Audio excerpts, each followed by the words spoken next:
Assalamu alaikum, урматтуу мекендаштар, урматтуу замандаштар, көрөрмандар. Жараткан Кудай насип этип, Улукбек Карыбек уулу досубуз башына түшкөн сыноодон кутулду, Кудайга шүгүр. Жана калдайган эл колдоп турду. Мыйзамдуулук бар болгондугу үчүн соттордогу калыс карап чечип берди туугандар. Жанагы куру доомат кылган надандарга Кудай инсаф берсин. Алардын ошондой кылып аткан иштерин дагы калыстык үчүн сотторубуз алардын дагы маселесин карап койсун. Элди ушундай сыстаткандыгы үчүн. Урматтуу көрөрмандар, биз сот процессине бара албасак дагы колубуздан келишинче колдоп, кубаттап, ар бир видеону сиздер менен бөлүшүп турдук. Сиздер дагы бизди колдоп, кубаттап, башка бир туугандар менен бөлүшүп, дайым Улукбек ошогон жигиттерибизди колдоп, кубаттап туруңуздар. Терең рахмат айтам сиздерге. Азыр Улукбек досубуздун видеосун коебуз жана элге ыраазычылык билдиргенин дагы сиздер менен бөлүшөбүз. Каналга катталып, башка бир туугандар менен бөлүшүп коюңуздар. Элибизде ушундай чыган жигиттер көп болсун, мамлекетибизде мыйзамдуулук болуп, өнүгүү болсун. Баарыңыздарга ийгилик. Жактоочулар мисалында кандай көрүп атасыздар, тырышып, мыйзам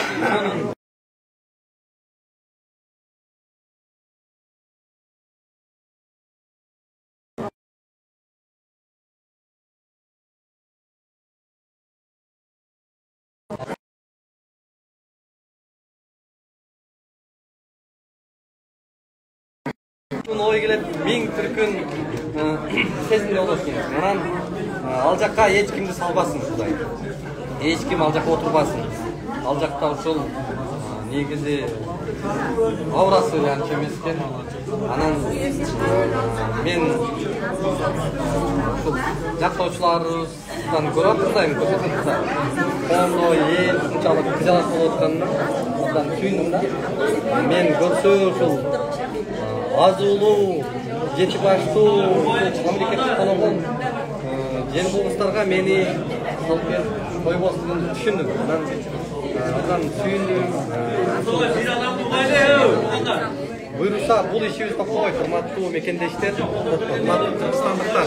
Бизди сындырам, мени сындырам, мен осуну басып коем, мени ушундай ушуну менен коркутуп коем деп бизди токтото албайт. Biz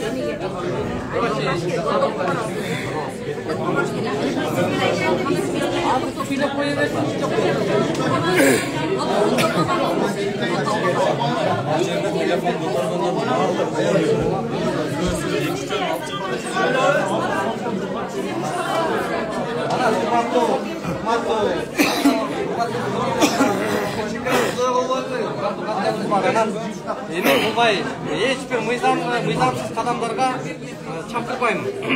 Мыйзамсыз жоруктарга барбашыбыз керек. Сиздер дагы эмоциялдуу түрдө бир башка чагымчылдык аракеттерге эмне кылбаңыздар. Баарысы мыйзам чегинде, мыйзам алкагында кетиш керек. Биз мыйзамдуу мамлекетте жашап атабыз. Анан ушундай момент болот.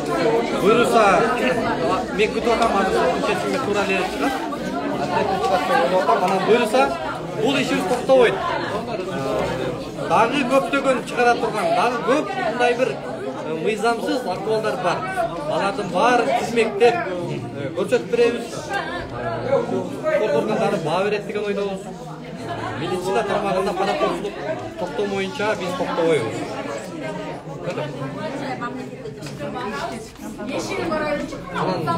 Абдан мындай чоң дем берип атасыздар. Менин дагы эң сонун эшим. Ең негизгиси сени Алла колдосун. Эл колдоп калабыз. Митинг керек.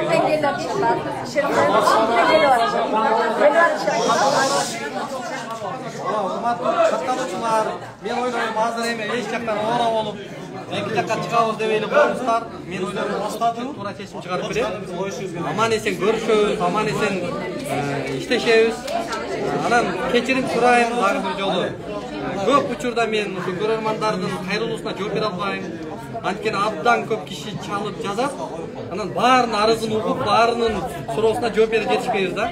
Ошон үчүн туура кабыл алып турасыздар. Анан жалпылыкка тийиштүү ушундай жарандардын укугун чектелип аткан, жарандардын акысына кирип аткан кээ бир мамлекеттин президенттин саясатына сапаташ кылып аткан далай чиновниктерди дагы биз чагылдырабыз.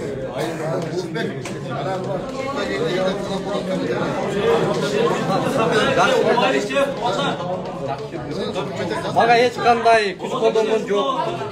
Ошол кол болгондарына опер кызматкерлери, милиция кызматкерлери мага эч кандай басым кылган жок. Эч кандай мындай бир залал келтирген жок. Сый мамиледе, сый көрсөтүп, аларга дагы рахмат айтам, анткени алардын дагы милдети, алардын иши ошон үчүн айлык алып турушат, ошон үчүн иштеп атат. Алардын функциясы.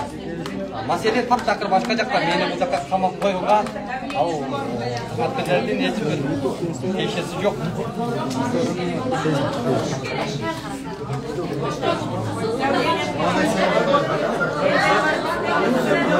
Сейчас нормально.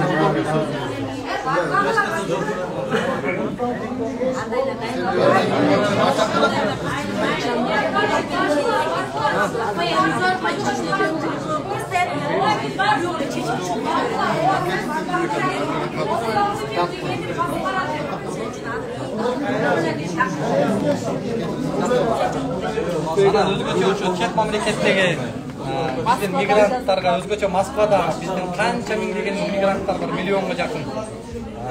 Көп жылуу пикирлерин, көп жакшы сөздөрүн, алардын мындай бир жакшы сезимдерин угуп, комментарийлерден окуп калам.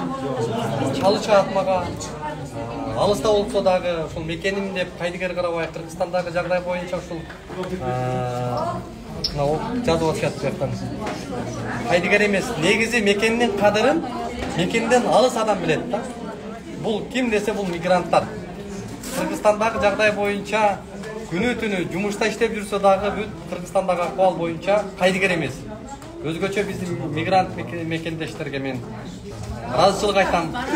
Өзгөчө жанагындай 100 сомдон, анча-мынчада 50 сомдон, ушинтип колунда болбодун дагы мындай менден жардам деп ушундай турушат да. Деген абдан ыраазымын. Биздин мигрант мекендештерибизге аман эсен Кыргызстанга келип, алар дагы ошол мамлекеттин өнүгүп жаткан жагдайына күбө болуп, жакындары менен чогуу мамлекетибизде жашаса, бул чоң жакшылык болот. Мен ойлойм, убактылуу ушул чет мамлекетте жүрсө дагы эртең кечтир келет. Мигрант мекендештерге дагы ыраазымын.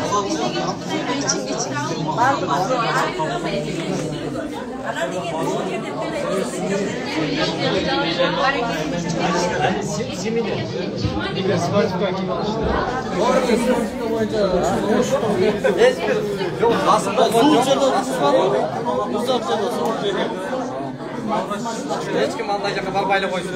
Эч ким болбойт андай жерге. Психологиялык басым экен. Ушунча кылып аткан ишиңди эртең кыласың болуп, сен үчүн ушул керектире деген ички суроолор пайда болот экен, бирок биз андай нерсеге даярбыз. Андай нерсе үчүн кылып аткан ишибизди токтотуп коебуз.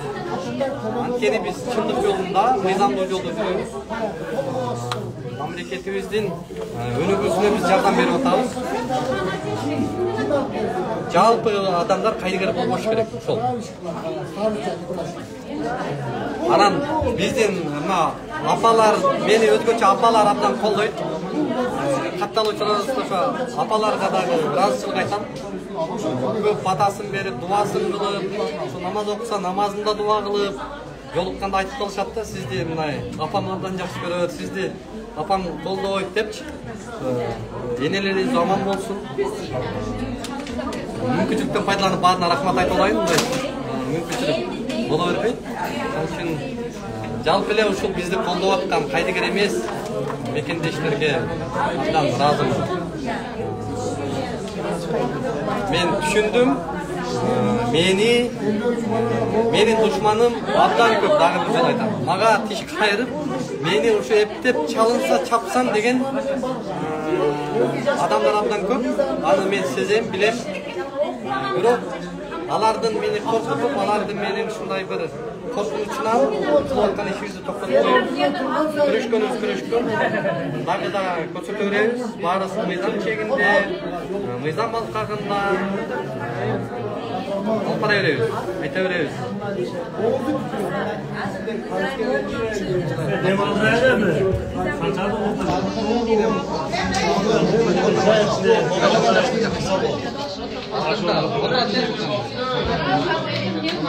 Сегиз саат отура берсең, не түрмө ойлоп берет. Азыр эми соңку чечим кылам. Жакшы чечим чыгарып берсең болот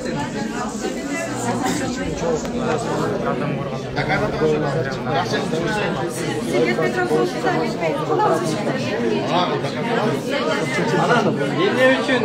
Эмне үчүн сиздер дагы сиздерге да зарыл келди мени колдоп.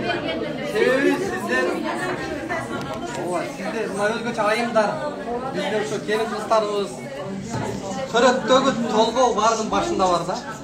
Ал эми төрөттүн толгоосунан коркпой ошол врачтын акчасынан, врачтын мамилесинен коркуп калды. Мына ушуну ар бири бүгүн ошо заттын чеккен. Анан биз ошол чындыкты токтоттулар.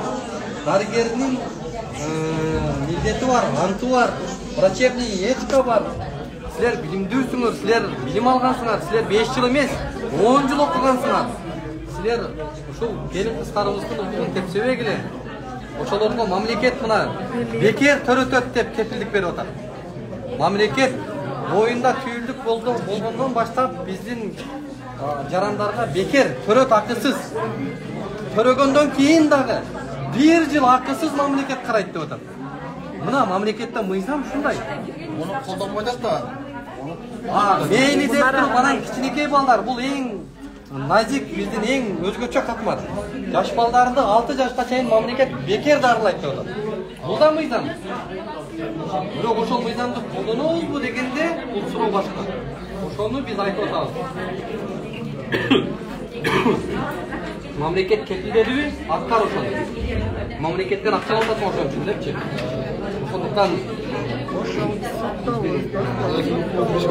айымдар кыздарыбыз бул дагы ошол жагдайларын ошолорго жаралып жаткан акыбалды дагы биз ачык түрдө алардын душмандуулугунан, алардын акаратынан, аларды бизге чабуулунан карабастан коргогонубуз корголгон. Биздин ошол мына Орусияда баарыбызда мигрант көп, баары бирей. Ой, көрөгөнүнө рахмат деп мамлекет кандай жардам берип атат? Төрөсөң эле сага премия бар деп акчасын кармап турат мамлекет. Кыргызстан көбөйсүн, Кыргызстанда көрөт көп болсун. Анан ушундай моменттерде мамлекет дегенден кийин ошону чече албай, подвалга буюрса рахматым абдан чоң, элиме таазимим терең. Буюрса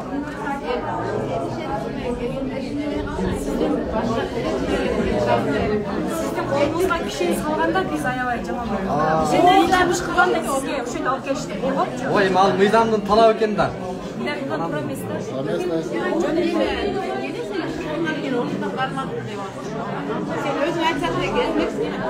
Мага чакыруу келген жок. Бул жерде мен саламаттык сактоо министрлиги ушунчалык паспортко барат деп ойлогон эмесмин.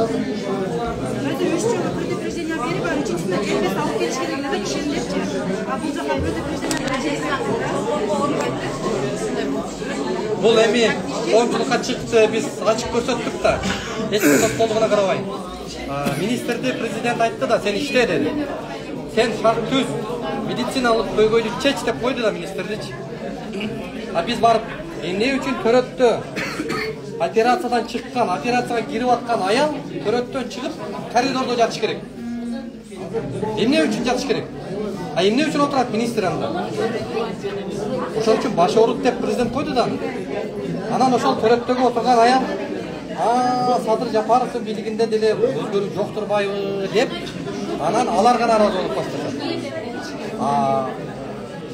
Президентке, мамлекетке нааразычылыкты ким кылып атат? Ошол майра чиновниктер кылып атат да. Ошолор жеринде айыл өкмөттөн баштап акимге чейин, губернаторго чейин иштесе, президентке кайрылуу аз болот да.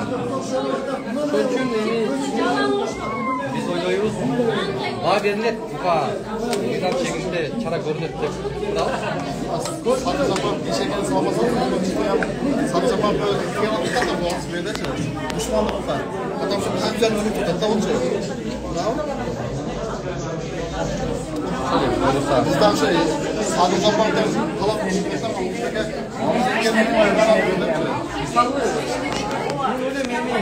Бұл жерде мен азыр мұны президент қылды деп та президенттің немесі деп та айтпаймын, белгілебеймін. Себебі мұны ошол кылмышын жашырып кала турган министрликтердин тапшырмасы, ошолордун эле пасттык деңгээли. Биз тескерисинче мамлекетке жардам берип атабыз. Биз саясатты не кылабыз? Саясатта ушу саясатчылардан тажадык да.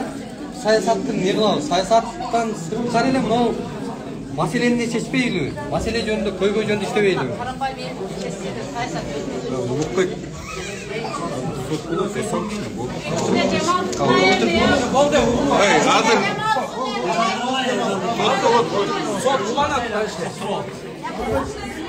Камераның артыкча өчүрүп тургула. Эмиче оно сыртта баягы радомдо эме кылгандар интервью алып келелер. Интервью берген.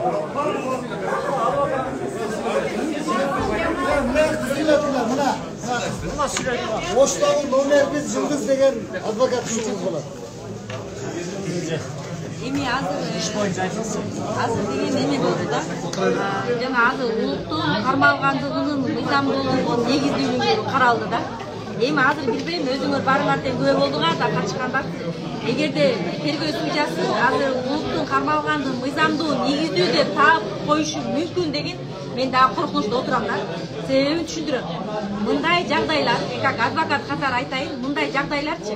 Ушундай тергөөчү дайыма келгенде бир да сөз сүйлөй албайт, прокурор да бир да сөз сүйлөй албайт, бирок тергөө судьясы мыйзамдуу негиздүү деп таап коюп эле мындай үйгүзүп коюп жүрөт да.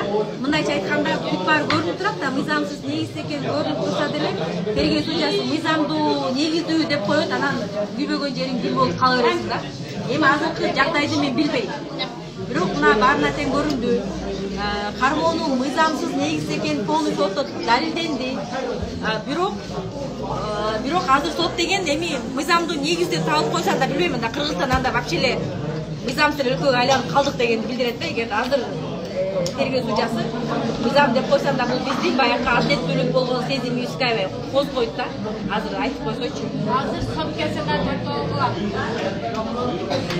Андан эгерде мындай мыйзамсыз, анан мыйзамдуу негизде таап кое турган болсо, анда бекөткөө чарасы кайтадан анда каралып кандаган. Десерде бүгүнкү сотко жерде болгон врачтар Эми алар качпайт да, соттун териштири баштан элек да, эгерде кийин деген айыпталуучу катары тартылды болот бекчи. Айыпталуучу катары тартылып, анан кийин сот өткөндөн кийин анан ошо врачтар да келип алар катышат. Андан кийин эгер сот өтүп калса, жабылганды жедел калаага келгенде ошол деңгек сотторлор келген жок. Бул деген соттун териштири да бүгүн гана жана Улукбекти кармагандын мыйзамдуулугу негизделүүгүн гана текшерүү болуп атат да. Тергөө судьясы контрол болот. Сотко жеткизбейли. Анан учурда мыйзамсыз болуп аткан учурда прокуратура өзү эле чечип койсо, прокуратура мындай кылмакта, мисалы көрдү да, прокуратуранын дагы бул жерде мындай сговор экен. Мындай алдын ала мындай сүйлөшүп алгандык да. Эгерде мисалы иш келди да, келгенден кийин эмне кылат? Жанагы токтомду алгандан кийин прокуратура келгенден кийин Сауынбеков орун басары ошар юстициянын биринчи эмеси болуп анан эме кылып атпайбы, Сауынбеков деген ошо алгандан кийин карагандан кийин эгерде мыйзамсыз болсо, мыйзам аябай сонун жазылган. Мыйзамсыз болсо, анда 24 сааттын ичинде тез аранын ичинен бошотуу жөнүндө ал токтом чыгаралат прокурор. Прокурор эгерде мыйзам иштей турган болсо, бизде мыйзам үйдө боло турган болсо, анда эмне кылат элек? Анда айтат эле да, тергөөчү деген анда прокурор өзү эле 24 сааттын ичинде эле анда эме бошотулсун деп өзүнүн токтомун чыгарып койсо, анда мыйзам иштеген болот эле да. Макул, тергөөчү бузду дейли мыйзамдычы. Макул, тергөөчү бузгандан кийин мыйзам анда прокурор көзөмөлгө алат да. Анда прокурор деген тергөөчүнүн бузган мыйзамын мындай оңдош керек да. Макул, прокурордун бузган мыйзамын прокурор да бузуп койсо, анда тергөө судьясы бул оңдош керек да. Ошондуктан да тергөөчү мыйзам бузуучу болгон прокурор жактады, туура деди. Эми туура дегенден кийин тергөө судьясына алып келди. Обычно жагдай кандай болот? Тергөө судьясы мыйзамдуу, негиздүү деп прокуратура менен тергөөчүнү колдоп коюп эле жүрөт. Бүгүнкү жагдайды мен билбейм. Ошондуктан мындайда биздеги биринчиден эмне беребиз да, баягы президентке кайрыла беребиз да, президент Садыр Жапар жардам берди дебиз. Садыр Жапаров дегенден бизге президент бизге деген жардам бергени ошол мыйзам талаасына келсек эле чоң жардам болот эле да. Биздечи мыйзам талаасына келсек болот эле да деп элечи. Демек бизде дагы мыйзам жакшы иштебейт экен. Эми көрүп атпайсыздарбы? Эми азыр заказ аткарылып атат да, мына өзү деле тергөөчү айтты го. Шефтер деди го. Шефтер айтканы бул деди да. Таанышуулар таң калат экен. Эми ошодо азыр деген ошо укук коргоо биздин органыбыз баягы мыйзам эле аткарган, заказ аткарган эле орган болуп калган аябай ичимдүү мен. Эми кимдин заказ экенин билбейм, бирок это бул заказ да. Камап салдылар, осун жаап салдылар деп сүйлөп кетти деди да. Эми макул, эгерде ушунчалык эле нарушение боло турган болсо, мындай камап эмес да, административный нарушение деген бар го. Административный нарушение менен эле протокол түзүп койсо болот. Эгерде мисалы мындай кандайдыр бир жакта мындай бузуулар болуп атсачы, ошо мыйзам талаасында ошондой болсо, ушунчалык болот беле, болмок. Макул, ичине кирип кетти дейли, кирбеш керек экен дейли, макул мейли. Эми ичине кирбесе административный нарушение. Эшикти ачпай турган эшик экен, ачып койдум. Это административный нарушение. Тут административный нарушение протокол түзүп койгон. А зачем мындай сразу эле камаш керек да? Анан Бишкектен бери камап келип ушундай кылып атпайбы? Болгон кишендер жүргөн böyle да.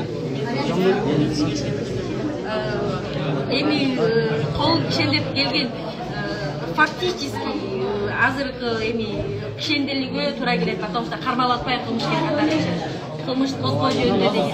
Жабап атты да. Жок, сот ачык. Ачык анан эч кандай видео чексен рухсат бербейт. Эми ошого да таң калам, эмичи мисалы эмнеге эметет дейм да, мындай азыр деген соттор деген азыр сот рухсат бербей койду, судьячы тартканга. Бирок азыр көрөсүңөр го, интернеттерден бүгүнкү сот толук бойдо эле чыгып кетет. Эми ошол пейли жашнакайлы тарткыла деп эле кое бербейби. Эми эле ушунчалык эле мындай жашыл күшөлөр, жушул күшөлөр ушундай болуп кетет таң калам. Баары тартат экен да. Мыйзам бузганда бул ошондой. Аны көргөзүп кое бербейби деп атам да, ошол таң калам. Мыйзам бузганын көрсөткүсү келбейт да. Чындасы.